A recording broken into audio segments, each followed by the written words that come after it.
Hello, this is Morel Bernard with White Christmas. I'm dreaming of a white Christmas with the Browns. So please subscribe and please share this continuing story, this video, with others. So please subscribe and please share. Last words were, but the porter did more than that and accompanied her to the room in which she had supped. Here, of course, there was a prolonged and, it need hardly be said, a vain search. The good-natured man insisted on emptying an enormous receptacle of soiled table napkins and on turning them over one by one in order that the lady's property might be found. The lady stood by unhappy, but still patient. And as the man was stooping to his work, her eye was on the mustard pot. There it was, capable of containing enough to blister the throats of a score of sufferers. She edged off a little toward it, while the man was busy, trying to persuade herself that he would surely forgive her if she took the mustard and told him her whole story. But the descent from her junior bearing would have been so great. She must have owned not only to the quest for mustard, but also to a fib, and she could not do it. The porter was at last of opinion that Madame must have made a mistake, and Madame acknowledged that she was afraid it was so. With a longing, lingering eye, with an eye turned back, oh, so sadly, to the great jar, she left the room, the porter leading the way. She assured him that she would find it by herself, but he would not leave her till he had put her on to the proper passage. The journey seemed to be longer now even than before, but as she ascended the many stairs, she swore to herself that she would not even yet be balked of her object. Should her husband want comfort for his poor throat, and the comfort be there within her reach, and he not have it? She counted every stair as she went up, and marked every turn well. She was sure now that she would know the way, and that she could return to the room without fault. She would go back to the salon. Even though the man should encounter her again, she would go boldly forward and seize the remedy which her poor husband so grievously required. Ah, yes, she said, when the porter told her that her room, number 333, was in the corridor which they had then reached. I know it all now. I am so much obliged. Do not come a step farther. He was anxious to accompany her to the very door, but she stood in the passage and prevailed. He lingered a while, naturally. Unluckily, she had brought no money with her, and could not give him the 2 francs piece which he had earned, nor could she fetch it from her room, feeling that, were she to return to her husband without the mustard, no second attempt would be possible. The disappointed man turned on his heel at last and made his way down the stairs and along the passage. It seemed to her to be almost an eternity while she listened to his still audible footsteps. She had gone on, creeping noiselessly up to the very door of her room, and there she stood, shading the candle in her hand, till she thought that the man must have wandered away into some farthest corner of that endless building. Then she turned once more and retraced her steps. There was no difficulty now as to the way. She knew it, every stair. At the head of each flight she stood and listened, but not a sound was to be heard. And then she went on again.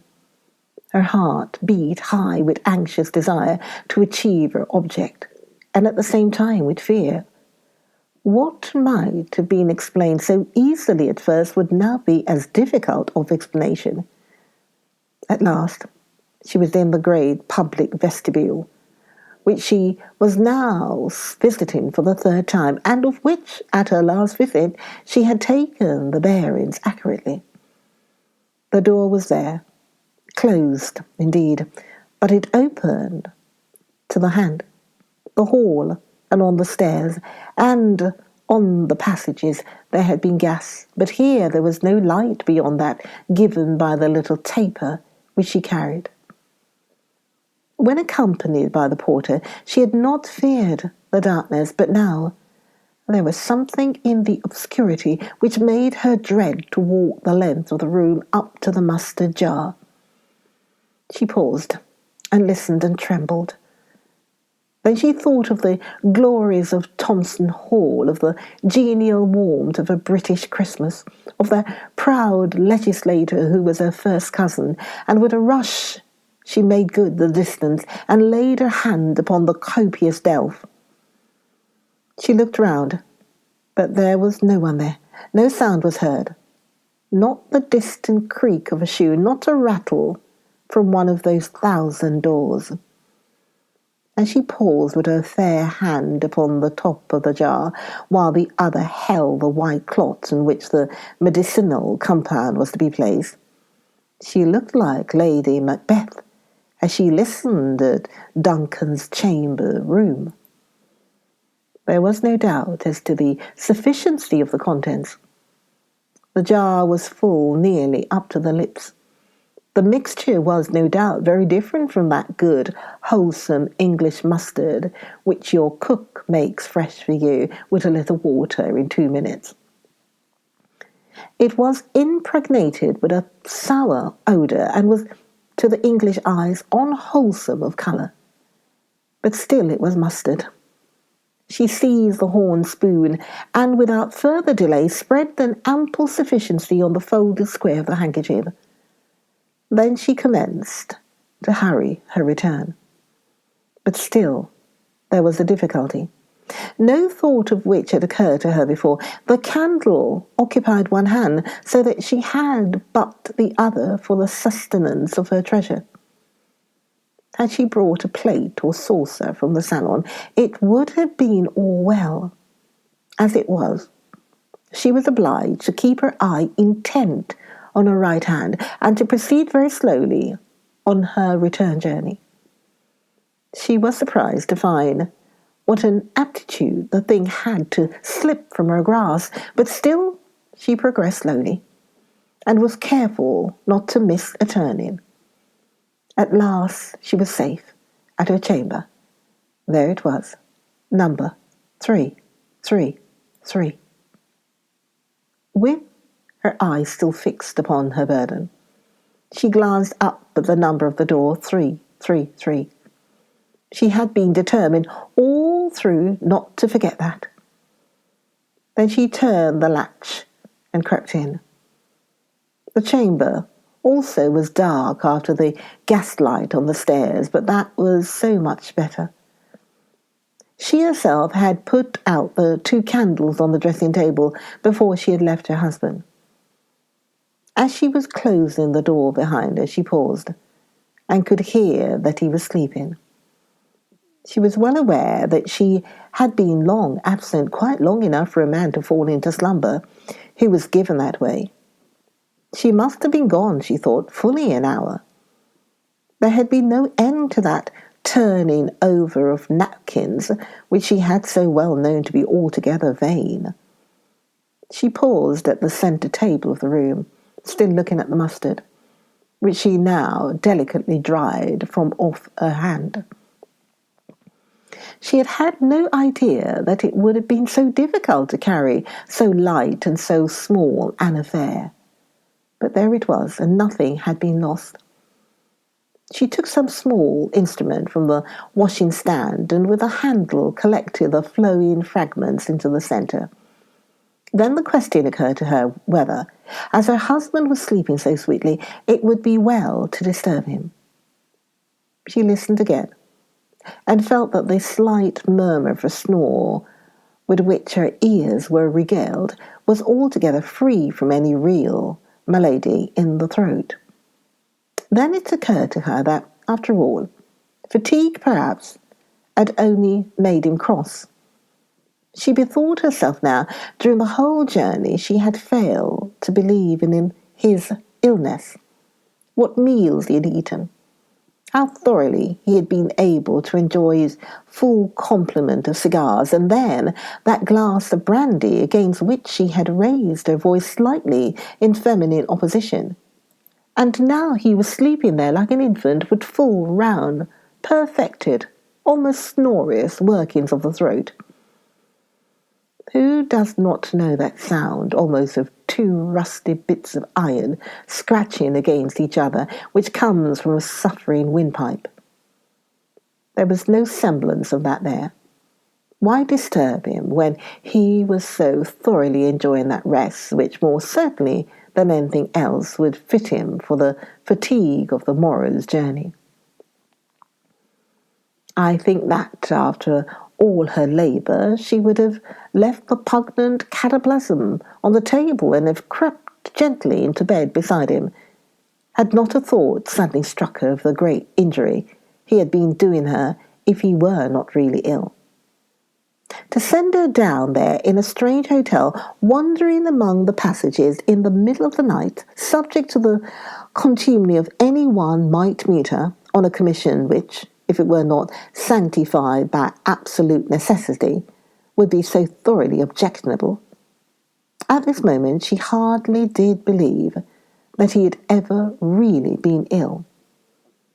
And let him have the cataplasm, if not as a remedy, then as a punishment. It could, at any rate, do him no harm. It was with an idea of avenging rather than of justifying the past labours of the night that she proceeded at once to quick action. Leaving the candle on the table so that she might steady her right hand with the left, she hurried steadily to the bedside. Even though he was behaving badly to her, she would not cause him discomfort by waking him roughly. She would do a wife's duty to him as a British matron should.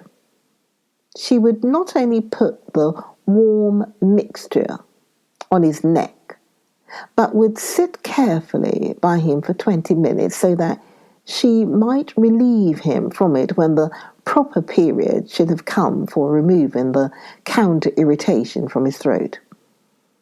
There would doubtless be some little difficulty in this, in collecting the mustard after it had served her purpose. Had she been at home, surrounded by her own comforts, the application would have been made with some delicate linen bag, through which the pugnancy of the spice would have penetrated with strength sufficient for the purpose. But the circumstance of the occasion had not admitted this. She had, she felt, done wonders in achieving so much success as this which she had obtained. If there should be anything disagreeable in the operation, he must submit to it. He had asked for mustard for his throat, and mustard he should have. As these thoughts passed quickly through her mind, leaning over him in the dark, with her eye fixed on the mixture lest it should slip, she gently raised his flowing beard with her left hand, and with her other inverted rapidly, steadily, but very softly, fixed the handkerchief on his throat. From the bottom of his chin to the spot at which the collarbones meet in together form the orifice of the chest. It covered the whole noble expanse. There was barely time for a glance, but never had she been more conscious of the grand proportions of that manly throat. A sweet feeling of pity came upon her, causing her to determine to relieve his sufferings in the shortest space of 15 minutes. He had been lying on his back with his lips apart, and as she held back his beard, and her hand nearly covered the features of his face. But he made no violent effort to free himself from the encounter. He did not even move an arm or a leg. He simply emitted a snore louder than any that had come before. She was aware that it was not his wont to be so loud, that there was generally something more delicate and perhaps more quarrelsome in his nocturnal voice. But then the present circumstances were exceptional. She dropped the beard very softly, and there on the pillow before her lay the face of a stranger.